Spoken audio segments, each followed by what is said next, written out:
What is up, guys? Welcome back to another video. Another video means another dopamine high, because I had the bicep and then feel something, and today we're back at it with another review. In today's review, we are looking at NECA's The Elder Predator, specifically Greyback from Predator 2. And with him in our hands now, we only have one left member from the Lost Tribe, which is the Guardian, so hopefully I can find him and pick him up soon enough. And at any point during or after the video, you do realize you want to pick up this figure for yourself, you can get him at Target for $36.99. Unfortunately, there is no page on the Target website for him, so you would have to get him in person there. And then you can get him for $39.99 off of Entertainment Earth, $41.99 off the Big Bad Toy Store, and for a whopping $72.99 off of Amazon if those other options are not available to you. And when it comes to the brief lore pertaining to Greyback, all that we do know are the events of Predator 1718, aka the Golden Angel comic, and we have reviewed the Golden Angel Predator on this channel, so if you do want to check out that video after this one, you're more than welcome to. Link in the description. And I'm not going to really go over what happens in that comic because I do in the Golden Angel review. And then obviously what we also know is the events of Predator 2 when we see Greyback with the rest of Lost Tribe at the end of the movie. So there isn't too much known about him, but who knows, maybe later down the road we will get more information on Greyback and the rest of the Lost Tribe. Seeing that, you know, only 5 minutes of screen time was enough to rile up a fan base, I'm pretty sure no one will complain seeing the Lost Tribe come back in some kind of media. So hopefully, let's keep our fingers crossed and pray for the best. But with all that said, that's enough of me talking. Let's get into the review. So looking at the packaging here, we have some cool artwork of Elder. We have the Predator 2 title at the bottom. And of course, the title is on both sides of the packaging per, you know, NECA packaging. This is kind of a norm. Looking at the back, we have some photos of Elder with a brief description of what he is all about. We have a picture of all of the Lost Tribe members on the side, a brief description of what is included on the bottom. Opening up the packaging, we have the figure with everything included, which is always good to see. Very bad if something is missing. And then of course we have another large photo of Elder. So with all that said, let's get into the figure.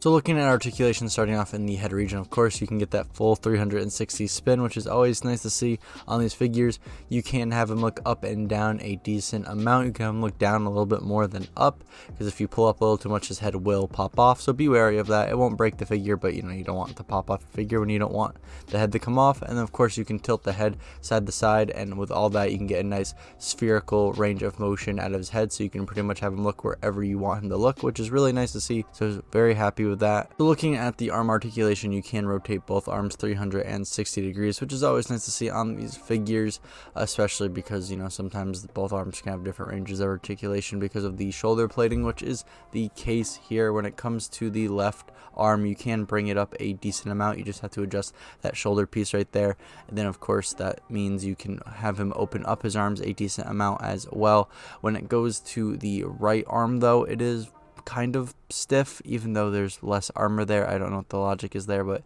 it was a little harder to bring up his arm, meaning it was a little bit harder to open up his arm. So a little unfortunate to see that there.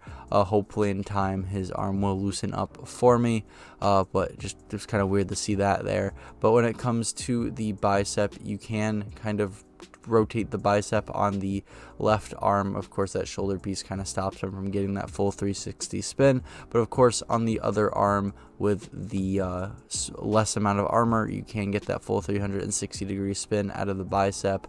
So that's very good to see there, at least. And then when it comes to the elbow bend, you're not going to get any shoulder taps out of him because of the bicep and gauntlets clashing with each other, but it's a pretty good elbow bend nonetheless. Just be very careful of the tubing there. You don't want that to rip. But yeah, no, overall very happy with the elbow bend here, because there's definitely worse out there. And you know, this is pretty good despite the pieces of his arm clashing.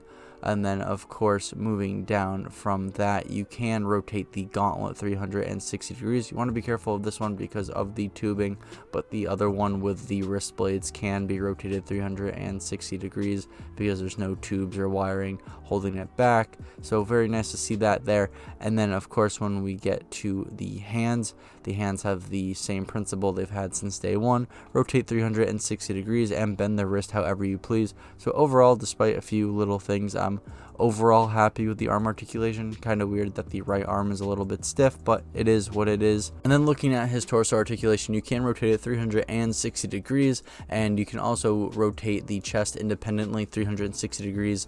Allows for greater range of motion in the torso. Very nice to see. And then you can kind of have him lean back and forth. By no means is it a crunch, but you know, it's still a range of motion nonetheless. And with that said, you can get a nice spherical rotation out of him because of the stomach and chest being independent from each other.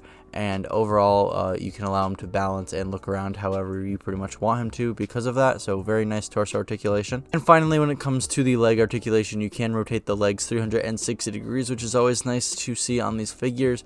And because there is no smart disc sheath on his leg, you can actually get a really decent split out of both legs, which is always nice to see. Allows for a greater range of balancing of the figure. When it comes to the bringing up of the legs, you can have him bring up his legs a decent amount. So if you want him to sit in a chair or off the ledge of a cliff or anything like that, you can have him do that. With the knee bend, it is still a really good knee bend as per usual with these figures. By no means is it a butt kick, but it is pretty damn close, so very happy to see that there. And with the feet, just like the hands, you can rotate 360 degrees and bend the ankle however you please, so very happy with that. And overall, very happy with the leg articulation on this figure, and you know, fairly happy with the overall articulation. There's my nitpicks in the arm, but after that, I'm very happy with everything else articulation wise on this boy. And with that said, I think we can move to features and accessories.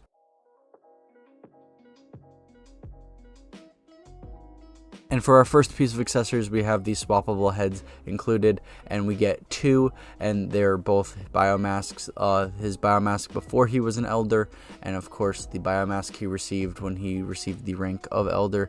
And these are really cool looking. I love the design. I love the gold and red aesthetic that they got going on here. And of course, to swap the heads, you just pull one head off and you plug the other one in. It is easy as that.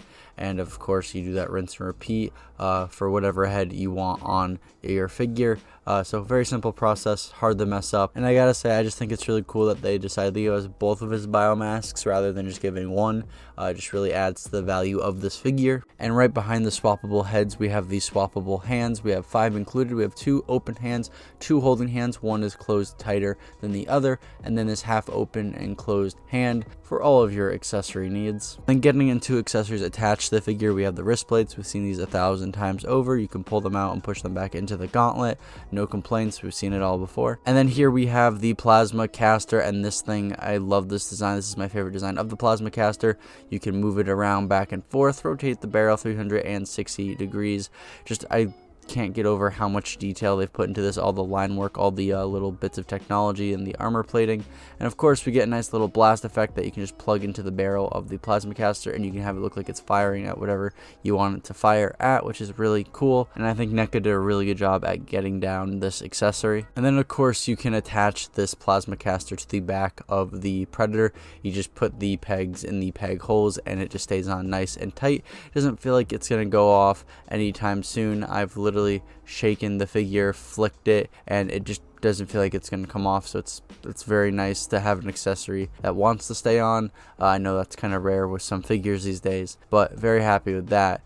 So yeah, overall, very solid accessory. And then for our first handheld accessory, we have the Elder Sword. Now, I have no issues with it whatsoever when it comes to the visual presentation or the physical presentation. I think they did a good job at getting the point across.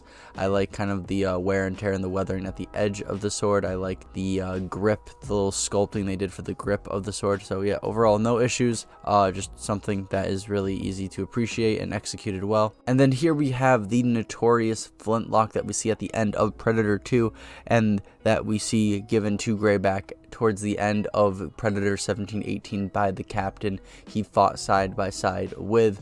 And I think NECA did a phenomenal job at handling the visuals of this weapon. I mean, obviously the paint job's fine, it's gold and brown like a generic flintlock, but the engravings on the handle and on the side are just great. The little hammer of the flintlock looks really great, so I have no issues whatsoever with this accessory's execution. And then for our last accessories, we have a skull and a skull with spine. Now, y'all know how I feel about these when the NECA throws them in. I love it. It's a cool little gimmicky accessory that is just kind of an homage to the fact that Predators always have to collect collect their trophies. So it's nice whenever these are included. They're not always, unfortunately, but it is nice when they are. No complaints with the visuals. I think they did a good job with that, and yeah, just happy that we have this included.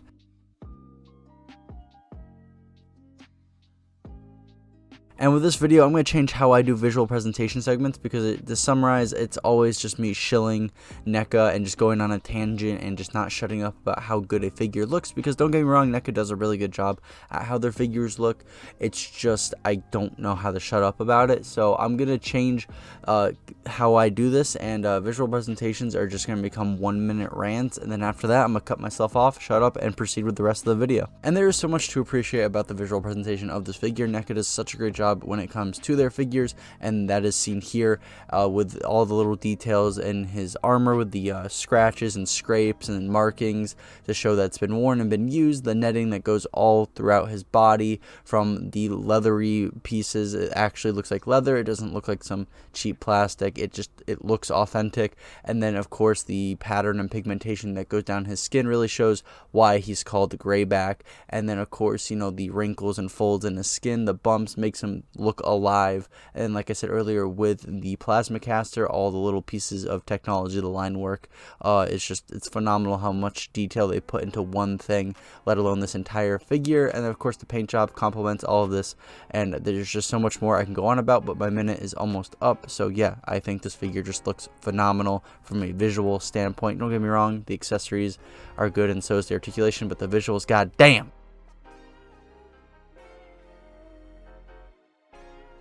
And before we put this bad boy into scale with some size comparisons, one comparison I did want to make is his Predator 2 appearance versus his Predator 17-18 appearance when he is referred to as the Golden Angel.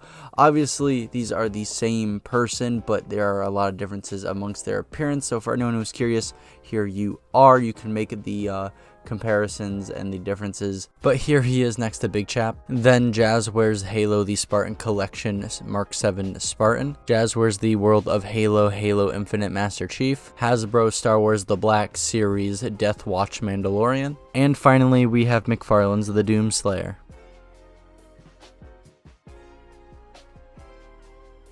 So here we are at the turntable segment of the video. This is pretty much where I go over to like, dislike, strengths, weaknesses, pros, cons, stuff like that. Give my general thoughts and opinions and give y'all something to bounce off of and go down into the comment section below and get a conversation started if you want. Of course, I'll most likely reply to your comments because I love talking about this stuff, obviously, and I like to kick things off by getting into the sour stuff first, the things I dislike. And honestly, there's only one thing that does come to mind, and that is just how he has some stiffness in his right arm, and he has trouble bringing up or opening up that right arm. After that, I don't really have any issues with this figure. This is a pretty well-rounded figure, so I think it's really good that there's only one issue with this figure. I mean, there shouldn't be an issue with the figure, but at the end of the day, nothing is perfect or sacred. So unfortunately, this is something that I do have to live and deal with, but I'm grateful that it's only this. So yeah, and then getting into the positives, the things I do like about this figure, obviously the big one, visual presentation. I think this figure looks phenomenal. That I have an entire segment dedicated to me talking about how phenomenal this figure looks. I think the articulation, for the most part, besides that one issue in the right arm, is really solid. So besides, you know, that one issue with the right arm, everywhere else feels great. So no issues with articulation elsewhere. And then the amount of accessories we get, I know at this point it's just the NECA standard, but NECA loves giving us a buttload of accessories. So that's another plus with this figure, and pretty much almost any other figure by NECA that you purchase is you are guaranteed a bunch of accessories to give you that variety and freedom to display your figure however you want. So those are the big three that I love about this figure and can be considered the standard of a NECA figure. But one thing that I really do like about this figure outside of the big three is that we had 2 biomasks. We were able to equip his original biomask before he was Elder, and of course the Elder biomask. Now honestly, they probably just gave us the 2 biomasks because the Golden Angel figure comes with 2, so it just wouldn't make sense to not include it with this figure. But even if that's the case, I just still think it's a really, you know, cool thing they decided to do, and I'll give them a little bit of extra brownie points for. And overall, I think that this is a solid figure. It hits the 3 box mixes of look, feel, and accessories, even if the articulation isn't 100% up to par because of his right arm. So overall, for the most part, I'm very satisfied with this figure. I only have that one little complaint. So yeah, after that, a very well-rounded NECA Predator figure. And yeah, that's really it. There's not really much else to add to this figure. I enjoy this figure thoroughly. Besides the one issue with his right arm, I think it's well-rounded. It meets most of the standards that we get with a NECA figure. Even if you're not trying to collect all of the Lost Tribe, I do recommend picking up this figure because it is just, at the end of the day, a very cool designed figure, a very cool Predator design. There's something that you could probably appreciate from this figure as a Predator collector or a NECA figure collector, or just any figure collector who just picks up any figure that they see and like. I feel like there's something that someone can appreciate from this figure. So yeah, if you do have this figure already, please tell me down below, do you like or dislike this figure, and what do you like or dislike about said figure? And with that said, we can move on to the outro. So if you did enjoy this video, a like and a subscription would be awesome. Obviously, you don't have to comment, you're not obligated to, but if you want to bounce off anything I did say in the video, you're more than welcome to, and I'll most likely reply to your comments because obviously I like talking about this stuff. And don't worry about the bell, we both know that shit is broken. And if you want to check out any more content like this, there's plenty of it up on the channel. I review a buttload of NECA stuff alongside with Halo and Star Wars stuff as well, so if any of that does interest you, you're more than welcome to go check that out. And with all that said, have a great day and please stay hydrated.